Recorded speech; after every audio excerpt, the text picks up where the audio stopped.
Kalimera, kalispera, kalinichta. No matter where in this wild, wacky, and sometimes wonderful world you might be, thank you for making the Highbury Squad part of your day. We are back for another round of Midweek Musings with one of your favorites. Let's rock and roll.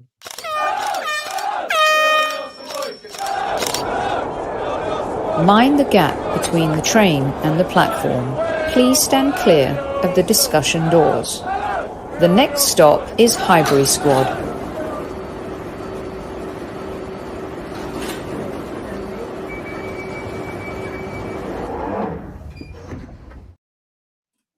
Hello, everyone who has made a 5 p.m. with the clocks back show.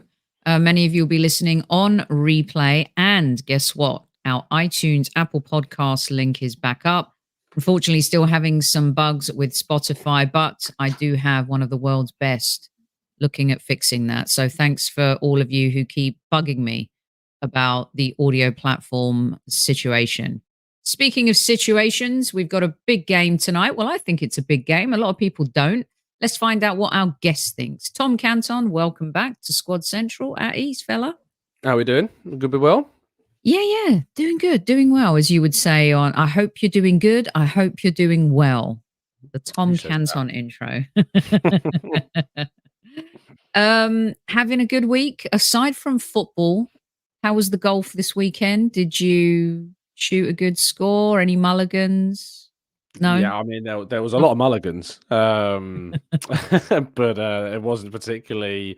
Yeah, it weren't the most successful. It is known as a hard course. We played at a place called Old Thorns, which is near Guildford, and yeah, I've not played it before, and it was it was a challenging course. It was so yeah, I not my best score, that's for sure. I'd love to have a play around a golf with you one day. Yeah, Tony and I are well into it, so yeah. Okay, good evening, Tammy. Good evening, PW. Good evening, Carol. Good evening, Mark.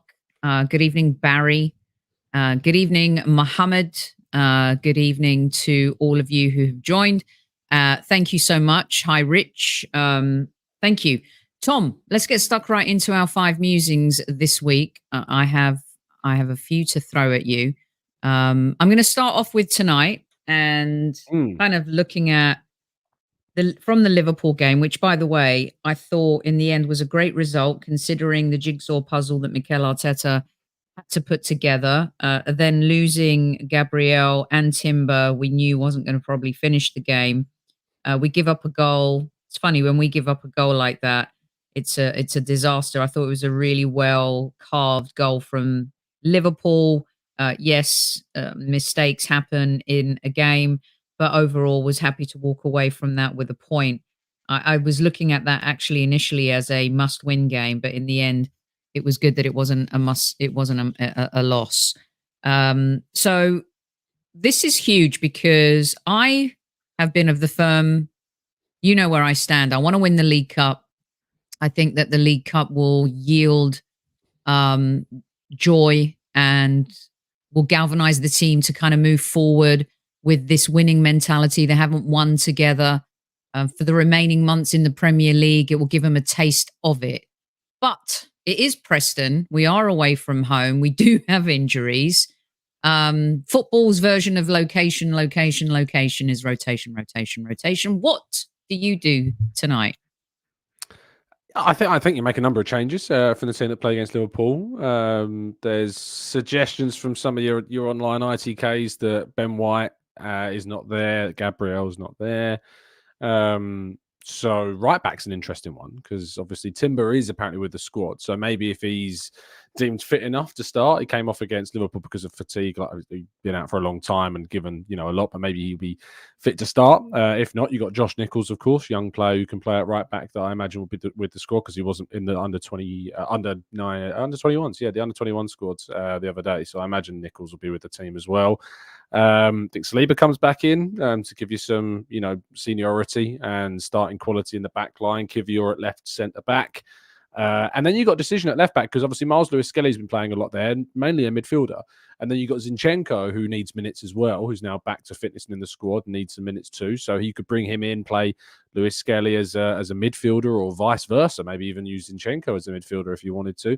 Jorginho will get some minutes, I imagine, in midfield. NWANERI will get some minutes as an attacking midfielder. And then you got a front three. I wouldn't start Saka here. I'd probably start, Jesus and Sterling in the wide areas, but keep Havertz as the central striker. Oh, you're on mute, Sophie. Sorry. Oh, I can't. Guess what? It's very professional guys, but the gardeners are here and they're making I don't know if you could hear them, and hopefully you can't, but they're chopping. They're all, they've got the chainsaws out and everything. It is Halloween tomorrow, so, it's apt to have chainsaws. Let me ask you this, Tom, and forgive my ignorance, the memory bank here. Beyond Gabriel and Saliba, okay, you've got Benjamin White, of course. You've got Calafiori, Timber, but the injuries, you got to massage those players. Beyond Saliba and Gabriel centre-back, what are the choices at the NWANERI Skelly level? You got Aiden Heaven, of course, who plays centre half, but he has suffered with a few injuries. You got Kukuri, another centre half as well. No. That's the guy I'm thinking of. He was not good on the tour. Well, are you thinking of Omar Rekic? Omar Rekic. Oh, Rekic. Thinking of Rekic, yes. Yeah. Rekic had a bad game. Kukuri, I don't think Kukuri played on the tour. He came on against Bolton. Yeah. No, I mixed the two up. Yeah. Thank you. Kukuri came on against Bolton, and I imagine he could be an option at centre half as well if we want to use somebody late on in the game from the rotation. But other than that, Zay Monlouis as well is another youngster, plays defender. But yeah, it's not like we've got like the next William Saliba coming through at the moment. But there's some talented kids there. Yeah, that's okay. So in a nutshell, 20 seconds, your starting 11 for tonight. I would go Raya personally, but I think it'll be Setford. I think I'd go oh goodness me, who did I say it right back? Timber, Saliba, Kivior, Miles Lewis-Skelly, Jorginho, Zinchenko in midfield, just to see it. NWANERI, Jesus, Sterling, and Havertz. I like. Oh, you're playing. Havertz needs a goal, doesn't he? Yeah, that's why I'm playing him. Yeah, poor guy has had no service, and he's missing his buddy Odegaard in more ways than one. The two of them, the connection that they have. But as I said on the show after Liverpool, I'm not going to kill Kai Havertz. Right, let's talk a little bit more about the League Cup. And I want to get your take because we've had, I think, similarly differing opinions is the best way to put it in terms of Arsenal's priorities. It's clear the club priorities are Premier League, Champions League. Even talking to people at the club during the US tour, they're desperate to win the Premier League. That's the one they want. And they want to protect that at all costs. And rightly so, I understand that. But for the reasons I said at the top of the show, the League Cup at that point in the season, having a final at Wembley, I think is a really positive thing. Where do you stand, Tom, on the League Cup? How would you feel if we get upset tonight, if we win tonight? What's your take? Because I do think the snobbery towards it, and maybe it's a generational thing, a Gen X baby boomer thing. The League Cup, I used to always love watching it, and we haven't won it since 1993. Talk to me about League Cup snobbery, where you stand with the competition. I think obviously it's the lowest of all the priorities, that's for sure. And it's one of those that if you win it, it's nice. And it's nice to pick up silverware. But the League Cup, isn't a job-saving achievement. Manchester United have picked up under Ten Hag, and no one's swapping, or no one would have swapped their season, I think, with ours. And we finished second because the greater context is of where, Arsenal are heading or where Man United are heading. We've seen that they headed towards the bottom half, kind of purgatorial state, and then the manager leaving, whereas Arsenal, of course, are embarking on a third successive title challenge. So it's difficult. It's one of those where you can progress quite quickly through it. Arsenal win tonight, they're already in a quarterfinal. And your 3 games, 4 games with the 2-legged semi-final. I think that in itself, the 2-legged semi-final should be scrapped. That's just a silly thing. I think that obviously also generates frustration for teams. You getting into January, which is already hectic. You've still got Champions League games now in January as well with the expansion of that tournament. And now you're talking about a two-legged semi-final. So, it'd be nice if we could win it. I don't really like getting knocked out by teams like Brighton and West Ham, where we should, really be beating. But we've been beaten by some other big sides prior to that. Liverpool and Man City have knocked us out of the competition in the recent past as well. So, I think that we need to try and reach this quarterfinal, definitely. And we've got the depth, I think, to do it, even with these injuries. I think we've got a nice draw. And then, who knows who will get in the quarterfinal. Some big teams are playing each other tonight. You got, Spurs against City. You got Newcastle against Chelsea. You got Manchester United against Leicester, Aston Villa against Palace, and Brighton against Liverpool. So there are some. Arsenal got the best tie, of the group, and they could still get, a decent tie in the next round. But the likelihood is, no matter what happens with Arsenal going through, they're probably going to play a big side in the quarterfinal, which would be a tough challenge. Do you think what Gary says here is true? In terms of realistically the only trophy that we can win? Mm-hmm. Is that what Gary Neville said? No, this is what Gary Joseph, our listener, is saying. I see Gary and I'm like... But Gary Neville probably said it too, Tom. It's living me rent-free in my head. I mean, if you think that the League Cup is realistically the only trophy that Arsenal can win, I mean, I don't know what you've been watching over the last couple of seasons, finishing 2 points off City last year, reaching the quarterfinals of the Champions League, being the third favourites for that competition this season. Realistically, Arsenal have a good chance, I think, of equally winning all of those competitions. I think they're just as likely to win the League Cup as they are the FA Cup, as they are the Premier League and the Champions League, because there are just as tougher tests across all those competitions, because you can face Liverpool, you can face Man City. So, yeah, I think it's... I wouldn't call it the only realistic trophy. Well, I mean, what separates it from the FA Cup? I mean, where does that come from? Like, realism-wise? Why is there a difference? Maybe because teams take the FA Cup a little bit more seriously than they do the League Cup. And if I could just play devil's advocate here for just 30 seconds, I think there's a section of the fan base, and they have every right to feel this way. And I did maybe 2 seasons ago, is that maybe we want to land on the moon before we visit the stars. And I don't know if it's the other way around, stars or moon. Tony always corrects me on this one. And that's kind of because the FA Cup win under Arteta feels like a very long time ago, Tom, with a totally different team. And I think maybe where Gary's coming from is, realistically, maybe why not? And do you know what I mean? Like, do you think that's fair? I know what you mean. I just think that if Arsenal are going to get, beat Preston, they should beat Preston anyway, even if they rotate. They get to a quarterfinal, let's say they draw a City or a United or a Liverpool or whatever. Both sides are going to play relatively strong teams, in that game when they come up against a very tough opponent. And, it's what I think there's so few trophies to win, in a season. And there's so many more teams than there are trophies to win. And it gets to a stage, and I know fans are frustrated that it's been a long time since we've picked one up, since 2020 in the FA Cup, and since 2004, since we won the league. But I don't have the same mindset as others when it comes to kind of like trophies and things like that, because I'm just realistic about it. I'm realistic that we're not the favourites for these competitions at the moment. And until we are favourites, I can't expect us to win it. I want us to win it, and we should be aiming to win them. But I can't expect us to win them, because that's not what sport is. We're very privileged to be Arsenal fans and supporting a team that competes now at the top level again for the first time in a long time consistently, and has a chance of winning all these. My missus is a Charlton fan, and speak to her about, anyone feeling sorry for Arsenal not winning a trophy. She's like, do one, mate. So, I think there is an element of, I said this the other day and people didn't like it, but I think there is an element of being spoiled at times and not really looking at it from a realistic perspective.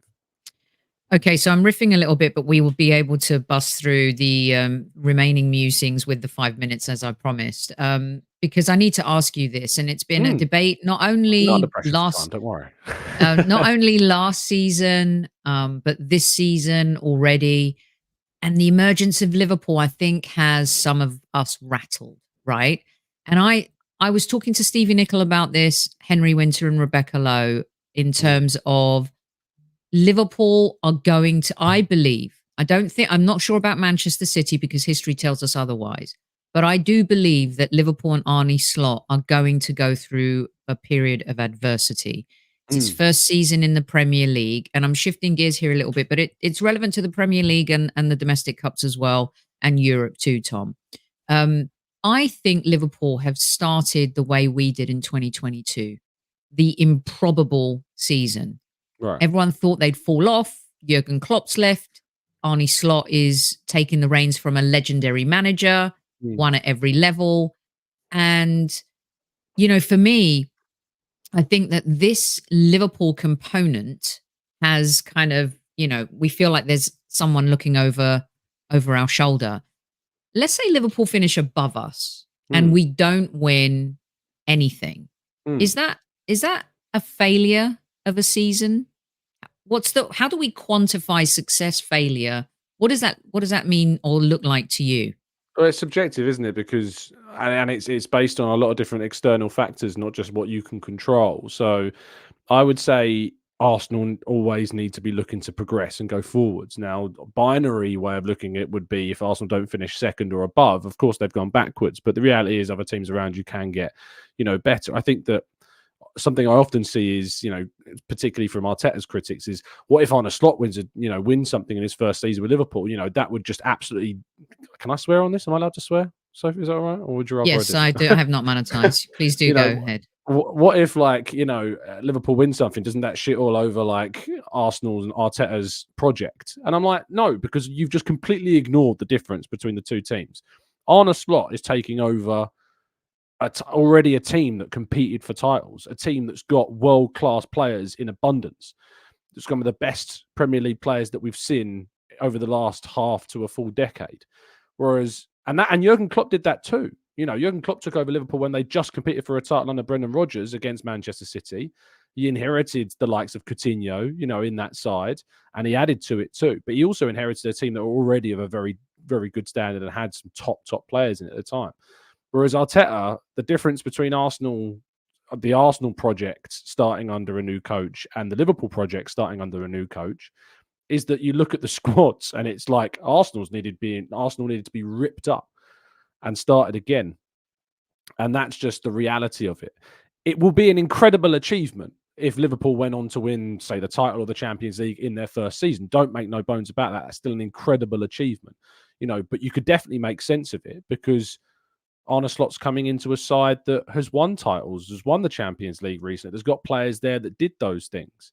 So it wouldn't be like a shock, but it would be a hell of an achievement still. And if we were to finish behind Liverpool this season, you also have to look back on what's happened. What's happened with Arsenal's start to the campaign and the horrendous kind of misfortune that we've had, not just with injuries, but also with the decision making in games and how close we have been to picking up other points, like seconds from beating City away from home. And if it wasn't for a lucky deflection, we would have done that. We should be beating Liverpool at home, but losing Gabriel in the second half, and obviously make a defensive mistake that leads to there. And obviously you could argue that maybe we should have been up against 10 men ourselves with Van Dijk being sent off, whether or not we should have, had a goal given at the end, or whether or not even that corner that should have been given at the end might lead to something. You never know. It's just, that's the issue. I think what Milin says in the chat there said it'd be more embarrassing if Chelsea this season under Enzo Maresca was to do something, that would be certainly very damning, I think. Indeed. Let me challenge, and I'm going to get to some of those points that you made in terms of the issues in the Liverpool game. I want to not pick at what you're saying a little bit, but dissect it a little bit, because I agree with you. Liverpool have the spine there. And when you have a spine of, the Mo Salahs, the Van Dijks, the, Trents, Andy Robertson, even though he got skinned at the weekend, still a really good player. They've won it all. Could I argue that if we're talking about winning mentality, you've got Mikel Merino and David Raya, who just won the Euros. You've got Zinchenko and Gabriel Jesus, who've won everything with Manchester City. um, we have players who have won big Yeah, things, yeah. but you see that as less of an impact because that collective wasn't together at Arsenal versus individual experience coming into the mix and being that experience, whether it's in the dressing room or on the pitch, as different. Well, Martin Odegaard and Saka haven't won a league or a Champions League. Are they better than Gabriel Jesus? Yes. Just because they've won those things doesn't mean they're better than, the potentially starting figures. It's experience that helps. And when Jesus came into the squad and when Zinchenko first came into the squad, that was a step up in quality of the existing quality that we had at that time. But it's a testament to the recruitment that within a year or two, we've actually outgrown those players already. And we've already been able to not only bring in players like Timber, who have outstripped Zinchenko, but we've developed players as well and brought in players like Havertz, but developed Saka as well, and Martinelli, that you're pushing players like Jesus down the pecking order. And that's a testament to both recruitment and coaching. So I think that, and Arsenal have to do that because Arsenal didn't have the same riches of Manchester City. You look at the squad that Pep Guardiola inherited, people talk about, how much Arteta has spent. He's had to spend that money. He's still not spent as much as what Pep Guardiola has spent since he took over. And Pep Guardiola spent over £1 billion since he took over, despite inheriting Kompany and Aguero and De Bruyne and Silva and, all of these players. Whereas you look at the difference with Arsenal, that's why whenever you see, Arteta spent 700 million, like it falls and crumbles completely whenever you use that argument against what Liverpool spent under Klopp and obviously what Slot's inherited and what Pep Guardiola has spent and inherited as well. So it's just very different. Like I think that it's always subjective about the winning mentality side. Arteta has, without question, instilled winning mentality in his team. We've lost one away game in the league all year. Like, we won nearly every single game in the second half of last season, only losing against Aston Villa, drawing at City. And those couple of slip-ups are what cost us the league title. I just can't I can't ever get my head around why anyone would chuck it in at this stage. I think there was a comment earlier in the chat says Gunnar G says Arteta needs to be sacked if we don't win anything this year. And look, if we go backwards and regress and don't win anything and we are poor and it's because he's made mistakes, he's made errors, it's his coaching that's cost us, then you can point to those things. But the question is always going to be, A, who are you going to bring in? B, why are you chucking away the person that's taking us towards these trophies, taking us towards being the most competitive we've ever been in 20 odd years? That's where I struggle. It's I'm all for hearing the argument if you've got one, but saying they should go if we don't win anything and not having anything to back that up with or any solutions behind that, it kind of just falls apart. Yeah, I don't. I mean, when the question I answer that question with the question: do you think Mikel Arteta should be sacked if he doesn't win anything this season? Then I follow it with, who are you going to get? I mean, Man United just got rid of Ten Hag, and they've got Amorim. Well, by the way, I think Amorim is the best coach they could have got of all that were available, and I think it's a good appointment for them. But that's a very Arteta-esque type kind of appointment, so it will be interesting to see what happens. It is, and I guess the argument for fans is money spent versus ROI. Right? Manchester City and Liverpool have delivered a return on the investment. We haven't yet.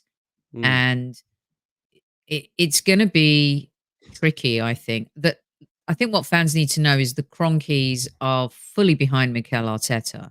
This is not just an interim project. This is a long-term process. Now, eventually, they're going to want to win too, but I've told our listeners many times, Tom, they kept faith with Sean McVay, the LA Rams. They'll keep faith with Chris Armas in Colorado, who turned their season around, got them to the playoffs.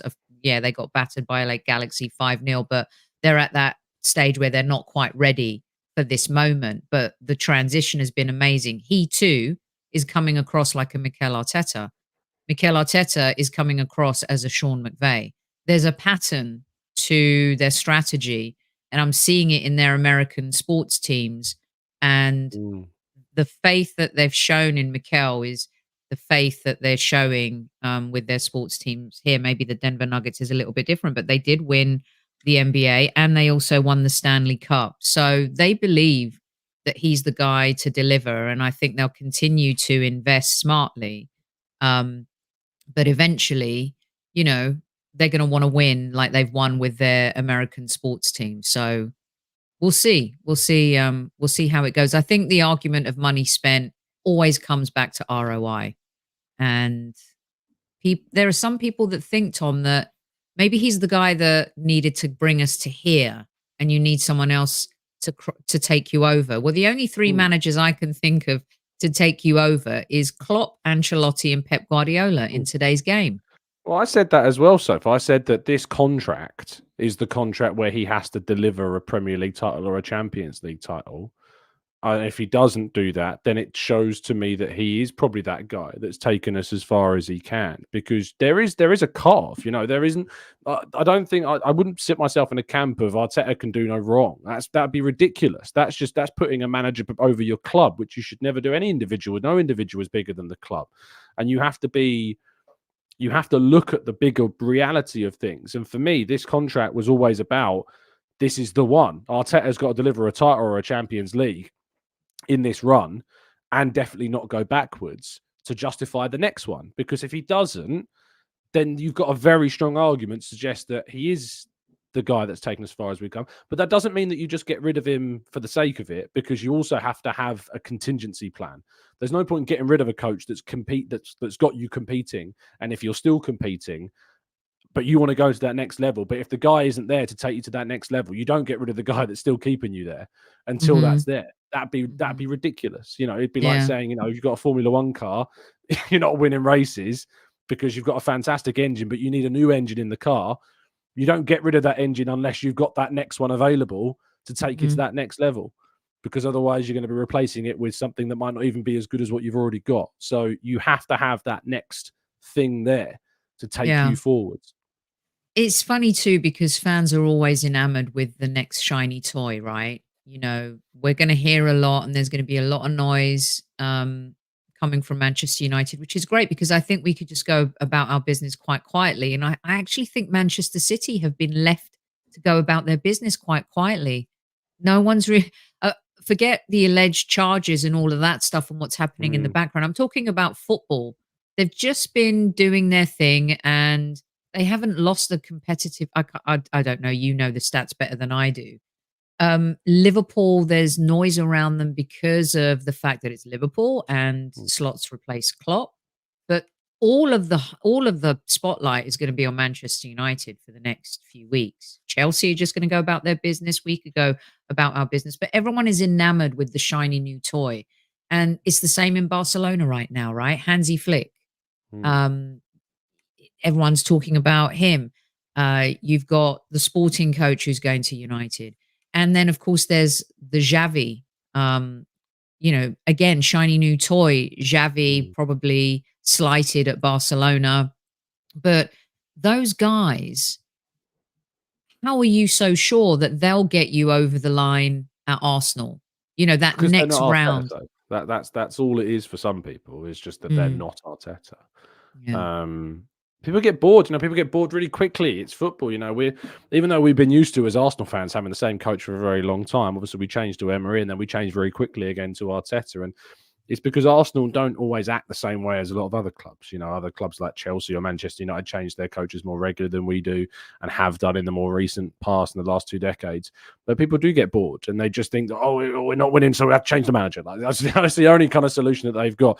Some people just have a problem with Arteta, which is more tribal and more personal. But I like to think that the majority of people that have got their criticisms of Arteta, it's trying to come from a good place, and it's coming from a place of wanting Arsenal to be better. I just can't help but go back to the foundation of I just can't see why you would now.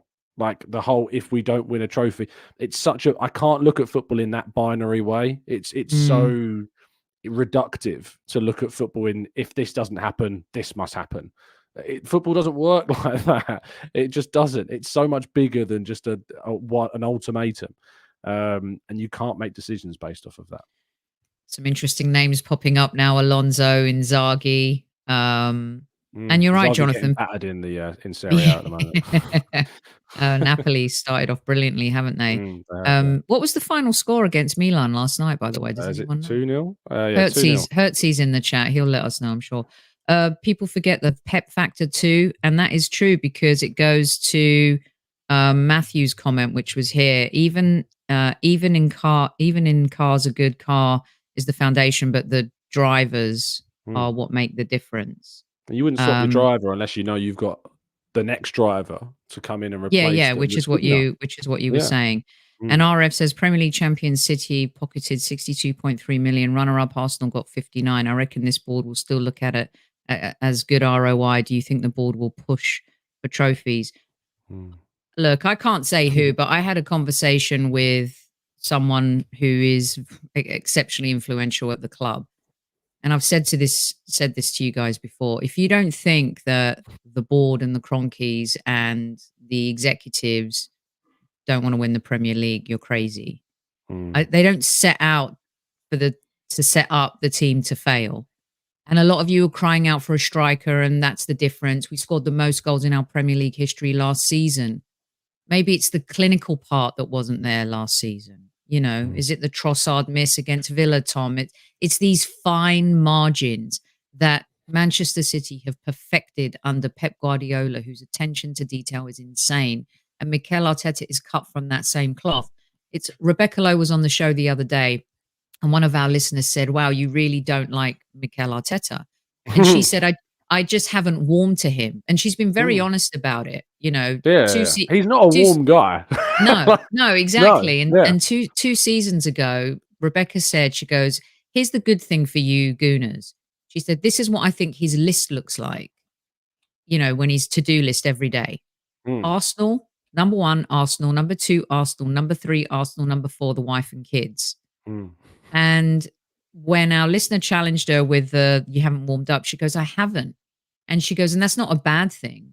She also questioned how he was managing the media 2 seasons ago, and she felt like he's definitely done a better job of that. And I admitted, I said to her, look, 2-3 seasons ago, I said he was unlikable. But I don't have to like someone to respect them. I don't have to like someone to respect what they do or what I can see potentially they can do, Tom.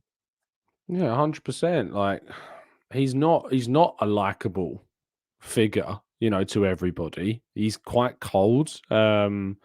He's very secretive. He doesn't have the same kind of charisma as Arsene Wenger had, you know, in the press conferences. I've made him laugh in press conferences at times, you know, with questions or certain points that I've made. And I remember joking about not asking about transfers because he doesn't, you know, like to talk about that. He hates it. But at the end of the day, like, and this is coming from the perspective of someone, you know, who is, you know, in the media, like, he doesn't care about that. Like, you know, the press conference is probably the worst point of his day. Like, to be honest, like, if he's not working on his team, if he's not working on improving things, if he's not doing something that's going to further the side, it falls by the wayside. You know, family is obviously important. And I think he put a post up actually on Instagram the other day at some gala he went to about family that obviously is very important to him. But I just think that, you know, it's people just go far too deep on this stuff, like far too deep. And it's really much more simple than that it is. He doesn't need to be likable. He just needs to keep winning. And he is doing that with Arsenal. I agree with that. Okay. And by the way, he complimented my hat at the presser in the US. So I got one up on you there, Tom. I actually got a compliment from Mikel Arteta. Not yet. No. But I'll still give him a hard time if need be. Right. Let's move on. We've covered the League Cup and a lot more that we riffed off there. I want to dig in a little here because I've been talking about Saka with a few of our guests. And I think the Liverpool game, there've been a lot of games, Tom, where Saka has underlined the type of player he is. I've asked many guests about disrespect and if he gets enough respect. And there's always like the Foden thing and the Cole Palmer thing. And, you know, Henry Winter said to me, he goes, Soph, let me stop you there. Let's talk about England for a second. There's no player that is taking that spot from Saka. Whether it's Southgate, whether it's Lee Carsley, whether it's Thomas Tuchel coming in. And he was raving about Saka, and so was Rebecca, about not only the player, but also the character of the man, And I'd like for us to start calling him Star Man, not Star Boy. And it feels to me more than any other season. You know, he and Emile Smith-Rowe made us fall back in love with players and have hope for the club, Tom. And I feel like this season, there's something about him where it's the manliness has really kicked in and he gets kicked left, right, and center. Henry also said that Saka gets no protection from referees. This feels to me, in the absence of Odegaard, which I'm not happy about at all, but in sometimes out of adversity come good things. This to me feels more than ever Bukayo Saka's Arsenal. No, he's our best player. Like individually, Martin Odegaard has a huge emphasis and impact upon the team, and he's the reason why he's won the Player of the Season for the last 2 seasons because of his impact on the side, both on and off field. But Saka's the match winner. Saka's the guy, the guy that will take you to 3 points. And that's what frustrates me so much also about kind of this perception of Arteta this season about his style of play.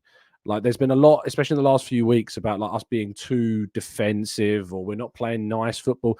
Since the international break, we've had neither of our 2 most flair, creative, dynamic players. Neither of them have been in the team. And up until Liverpool, like that Liverpool game, the first 10 minutes against Liverpool was some of the best, most threatening attacking football we've seen this season because Saka's back and he's in the side. And unfortunately, that's a Saka. I was about a 40% Saka because by the second half, he was spent already and he had to come off. And we didn't really see much of him at all in the second half. Had Saka been fully fit, had Odegaard been there, I think we would have blitzed Liverpool. I really do. Saliba. Absolutely blitzed Saliba as well as a fantastic point, losing him too. We would absolutely blitz them. So this kind of reductive, arguably with respect, dense view from pundits of Arsenal that, they're playing like Mourinho and Arteta's getting compared to Mourinho. We're having to adapt because we haven't got those star figures in the side. And people say, oh, well, we should have signed players in the summer. If you think that you can go out into the market and just cherry pick a replacement for Saka that's happy to A, sit behind the guy and B, be good enough to do so, and the same for Odegaard, you're living in a computer world, because it's just not possible. You have to be really, and not only that, but then you're thinking about NWANERI and the pathway that he's got into the attacking midfield slot. You're thinking about how you're going to be able to bring in players that are going to do that. And the reality is you can't. You can't replace Saka. You can't replace Odegaard. You can bring in players that are versatile, that can add, and we need to do that, which is why I like somebody like Mohamed Kudus, for instance, who could cover in multiple positions and could play with Saka and in place of Saka. And that's what we need to do. Because you look at like Diogo Jota for Liverpool, the amount of times he's covered for Salah or covered for Diaz or covered for Mane when he was there. And they've also brought in now Gakpo, who can cover at centre forward and in wide areas too. Like that's the type of forward recruitment we need to look into a little bit more of. But it's really difficult still to do when you've got such... I mean, think about when Salah's not there for Liverpool, like even though Jota has covered that, they're still suffering big time. When Kane wasn't there for Spurs, they were suffering big time. Even then they moved Son into that role. Some players are just really hard to replace. And we've got 2 of those, 3 of those, 4 of those in Rice, Saliba, Saka and Odegaard. They're really hard to replace. And there are others that I'm not talking about. Gabriel, losing him in the second half against Liverpool. We've built an 11. We're getting there with the squad, but we have built an 11 that if they're consistently can go toe-to-toe and beat the biggest teams in the world and have done. So you lose them and you suffer big time. And no recruitment is necessarily always going to solve that. That's the first thing I thought of when the first half ended. I was like, geez, what would that first half have looked like without Saka? Oh, no. And that is, telling in so many ways than one. And we need to protect him at all costs. I wouldn't even play him tonight. I just wouldn't. I maybe give him 20 minutes at the end, but that's about it. Yeah. To run off to just kind of just to get some more match fitness. You can't really get match fit unless you play. So yeah, I'd give him some time at the end of games, but I wouldn't be starting him tonight. But we'll wait and see. Right. I want to read this out because it kind of leads in. I'm going to read out a couple to you. Hertzy, hello Hertzy, how you doing? Loving the bow tie stuff, by the way. I've blocked Sky Sports. They are farming? Engagement with hyperbolic troll comments. They don't get my viewpoint. Right. So this is going to go into a little bit more of what I'm saying here, what we're going to bring up here. Lynn, I saved your comment. In my humble opinion, it's now been proved that PGML, Pigmol, are making life difficult for clubs like us who can now predict where we'll finish, etc., etc. Okay. Mike also made a comment about them. And Lynn went on to say, finding it hard to accept about the decisions. So I also talked to Henry and Rebecca about this, and Henry felt that the decision about Kivior and Havertz, he thought it was absolutely ridiculous, and he just couldn't understand it at all. That's not the one, but I'm going to bring up a few points here because my question for point number 4 is about Premier League standards, and some of that was inspired too by Elliot's video. I'm not sure if it's kind of gone viral today. Most things Arsenal Vision do go viral. Yeah, it was really good. You watched it, right? Yeah, it was good. I thought it was excellent, and it made me kind of think a little bit about not only moments like this, okay, from Declan Rice at Brighton. And I'm not sure if you can see. Let me take the banner off. But you guys remember, I'm not even sure I need to take the banner off, but I will. The Wolves strangle moment to me is one of the absolute worst I've seen. Okay. Yeah. And then Tom, of course, we go to the weekend, the corner at the end. I mean, it's just ridiculousness. The kicking of Havertz. But I think people aren't talking about this right. It's not a kick. He stamps on the guy. Like the second, he does kick out in the first, but if you look at the second one, he stamps down Havertz's left foot. Like if that's not violent conduct, I don't know what is. I really don't. It's mad to me. Really mad. It is mad. And some Arsenal fans think that we're being punished. I asked the guys, Henry thought that the Saliba thing, we went a bit wacky, but in this game with the third goal, definitely I have every right to be angry. Also, the inconsistency of the restarting with the free kick, what constitutes delay, isn't kicking the ball away, delay. So they definitely agreed about the inconsistency of it all. And when I watched Elliot's video and he was talking about the product of the Premier League, I've watched football my whole life. I started watching football with my dad. And there was a purity to the game, but also I understand that VAR has got a lot of things right. But also the presentation of the game. Yeah. Elliot talked a lot about the in-game experience. Now, I don't want football to look like a video game. But the reality is, if you want to keep young fans, I don't want it to look like a FIFA match or Football Manager, Tom. But American football, I enjoy too. And I do like the on-screen graphics. I thought Elliot had a great point about that.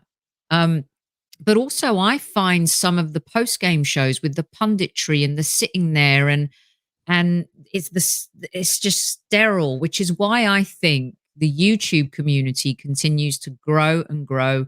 You could get as many views on a watch along on YouTube as you would, when TalkSport are broadcasting.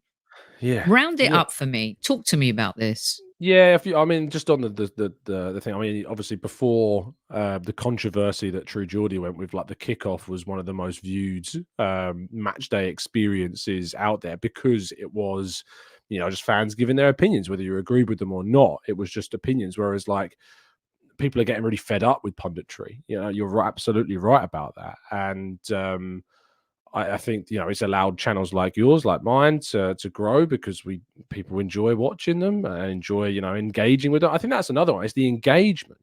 Like we're sitting here reading through people's comments and reacting to what people say, whether we agree with them or not is another thing.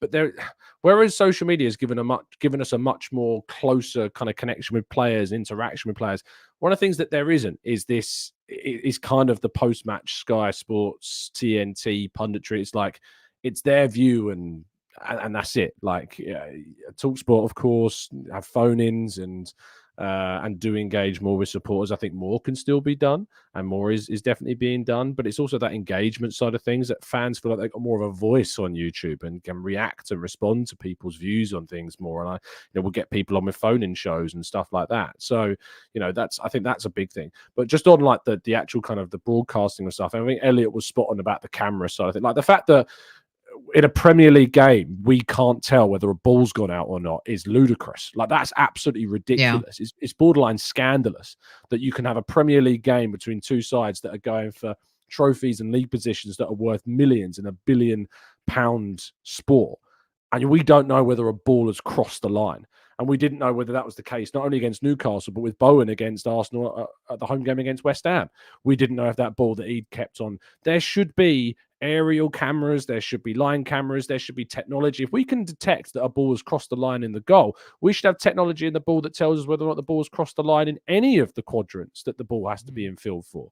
It should be so easy. And the fact that, recently we've seen about this semi-automatic offside, that they've delayed it because they can't get the technology in place. They can't get the technology in place quick enough, but my goodness me, can they still charge fans a hell of a lot and organise fixtures that make it incredibly difficult for fans to travel up to games? Arsenal's game at Newcastle this weekend is at 12:30. How fans are going to get up to Newcastle on the first? If you miss the first couple of trains and there's hundreds of fans that want to go, then it's done. It's an incredibly ridiculous, hypocritical, contradictory sport in terms of how it's run, and it's laughable. And VAR, just on that, I thought VAR was going to be a good thing. I still think it's an important thing. I think it should exist if used correctly, but the fact that it's not used correctly means that it's made the sport worse. Football is worse off because of VAR, not because of the technology itself, but because of who is implementing that technology. I don't understand how other leagues, other sports can use it so well.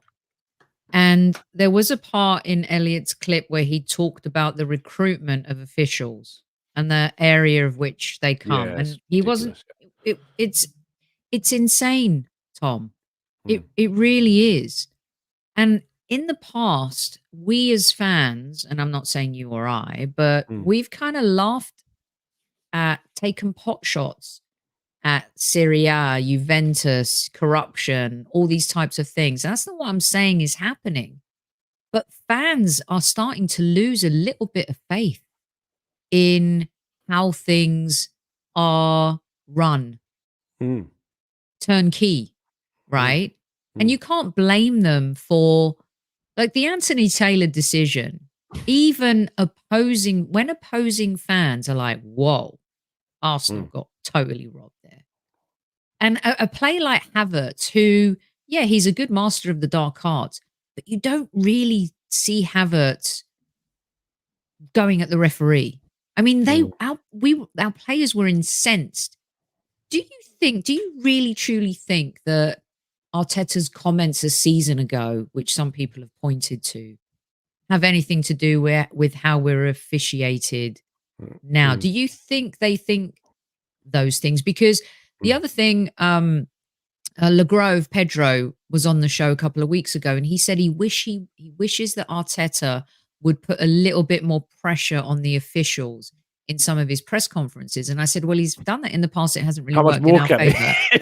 How much more pressure? And he's not Sir Alex Ferguson or Wenger or Klopp, who've won and can plant those seeds and maybe get away with it. What's your take on that? Referees are too protected. The fact that managers can be sanctioned for just questioning things about decision making or at any level, they are far too protected. They're untouchable, referees, at kind of a logistical, legal level. They are far too protected. Managers should be able to criticize their performance. They absolutely should be able to criticize the ref's performance. And if they can back it up with examples, even better. Gary O'Neill spoke about the subconscious bias that refs might have when refereeing Manchester City. And I said on stream, I was like, I'll be shocked if he doesn't get punished for saying those things. Not that I didn't think he was right, because I think there is a subconscious thing about refereeing or officiating games where the sides are bigger, where the stakes are bigger. Decisions will be different across games that are exactly the same incident. The outcomes will be different based upon the teams and the games involved because of the subconscious side of that. And the fact that he would get punished for pointing that out is mad, because it's just true. And I'm one of those people say I stick my head in the sand with this. I don't want to believe that there is kind of ulterior motives. Me Like either. it's my nature to not want to believe that and to explain it by just saying they're just bad, that they are just poor. And the people that have picked these people are as poor because, as Elliot points out, that they do pick from a pool of an incredibly specific group of people right now, and that needs to change. The diversity of referees, not just the fact that we've got white men. The majority of referees are all white men. That does need to change. People are like, oh, well, it's about you want to get the best person for the job. You get the best person for the job when you have a much larger pool of backgrounds to be able to develop and choose from. So that in the short term, yes, I understand people's points about, positive discrimination or whatever, but in the long term, you get the best referees because you have been able to choose and develop them from the biggest pool that is available to them. And that often what's talked about is that a lot of people don't want to be referees because of the abuse that referees are getting in the modern age. And I empathize with that view and that argument. The problem is that has also been created by the people that have stuck so specifically to the current group of referees. They have done those referees a disservice by not holding them accountable enough. The abuse is always wrong, but it's completely explainable why it exists, even though it is wrong and it is there. And if indeed there was greater accountability and a greater strategic approach to finding and developing and bringing through a more consistent, regular and successful rate of officials, the abuse levels would drop far more, and there would be more encouragement for referees to join up and be there in the game. But they're being protected in the wrong way. And that's sadly what's leading us to where we found ourselves now. Tom, I think that's bang on. And you know what? This whole we've got to protect referees and they're getting abuse at lower level and whatever. Yeah, sure, fine. Okay. I think that's becoming a little bit of a victim mentality. Maybe that's harsh. But you know what? When you go on Sky Sports and you start doing interviews and you start becoming celebrities, and then you're asked questions about which referee will be the best footballer. Oh, I don't know. Michael Oliver. Shut up. Yeah. Get off my screen. Get off my screen. That's a problem. That is a huge problem. They are enjoying the notoriety and the celebrity that is coming with it. I truly believe that. Now, I'm not saying they're going out to kind of become the star of the show, but a few years ago, I interviewed David Beckham after a game. And he goes to me, oh, that referee, Sophie, he loves to be a star. He loves to be a star. Players think it. Fans know it, but players also think it. And one of the things Pedro said was that we don't want to develop a victim mentality ourselves. And we certainly don't want our players to develop this, where they feel like they're being refereed differently, that it seeps into their mental, Tom. So I think that part, Howard Webb, listen, if you're going to be in the stands and you're going to be texting during a situation, people are going to put 2 and 2 together and maybe get 755. But you're actually giving that visual. This is the problem, Tom. This is why fans are going crazy. And I don't like how some people are calling Arsenal fans crazy. And, do we go overboard sometimes? 100%. I think if you sat in a social sphere of other clubs, the same would be said. I mean, Manchester United fans had every right to be mad at the weekend, did they not, with that penalty against West Ham? It's not just us. It's not just it's not just us. It is not just us. It is weird that it happens to us so much. It does happen to. I think it does happen to us more. I know there's a psychological element to it that you follow one club more than any other, so you think that it happens to you more. But I think there is a number of examples. Now look at the delaying of the restart stuff. Like, how many players have been punished for delay? Look, Luis Diaz in the game against Arsenal fouled 5 times, kicked the ball away, didn't get a single yellow card all game.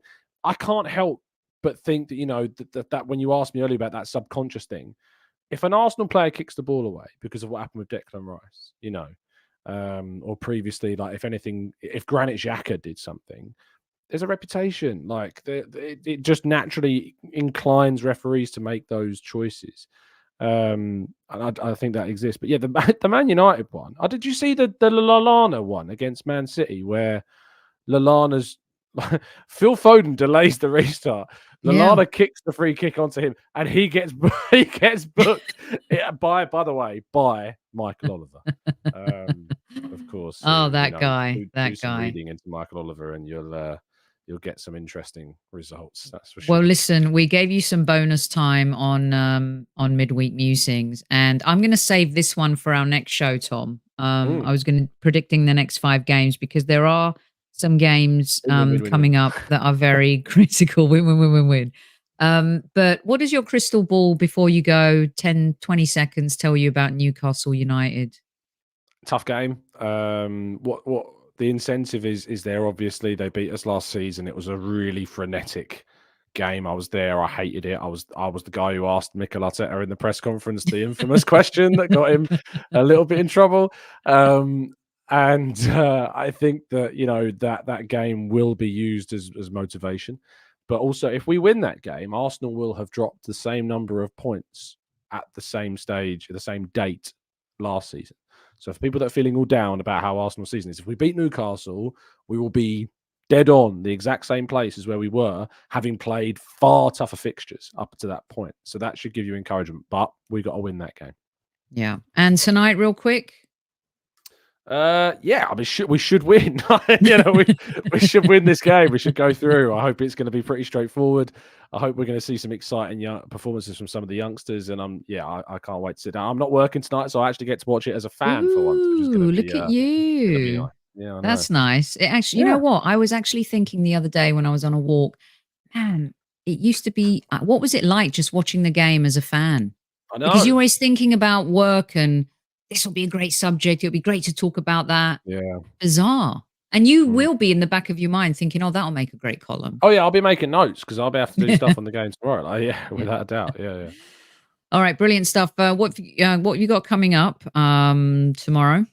Obviously, will be a breakdown of the game at 8 a.m. as always, UK time. The clocks have gone back here in the UK, obviously, so it's caused a bit of chaos for everybody outside the UK. So 8 a.m. as usual. Then look ahead to Newcastle, and also I don't know.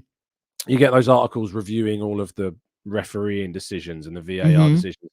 I've very much been of the mindset of if you want a job done, do it yourself. So I've done my own one, and you can read that on football.london as well, reviewing all of the Liverpool ones. And it went down quite well. Very nice. Tens of thousands of people turned out to read it. So I'm going to probably be doing that after. I love that. Some of the others. So, yeah. Love that. Brilliant stuff. And I know you've seen this too, Tom. Football prizes. There is an Icon Legends 11 competition up for grabs. And a David Seaman shirt as well. So be sure to go visit our friends at Football Prizes. You can follow them on the old X there. Go to footballprizes.co.uk and get yourself a ticket. This is, for me, one of the best ways to build a memorabilia collection inexpensively. It's $2.95 for a ticket, and there's 999 tickets, but I'm not sure how many are left at this point. But I will update you on the old YouTube community page. Brilliant. Thanks, everyone. At ease.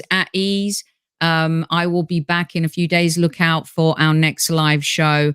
And I do have an announcement to make because next Monday Madness, Tom, you'll like this one. We've got Clive Palmer on for a one-on-one. I'm really excited to get stuck into a football conversation with Clive. It's been about a year since he's been on the show. So we'll look forward to that. But we'll see you before then. Until then, squaddies, at ease. And don't forget to tell your loved ones you love them. Enjoy the game tonight.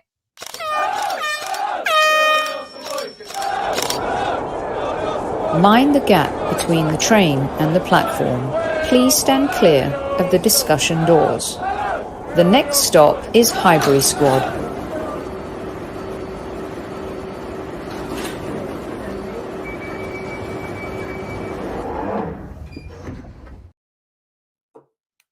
Sausage rolls. Now I want sausage rolls.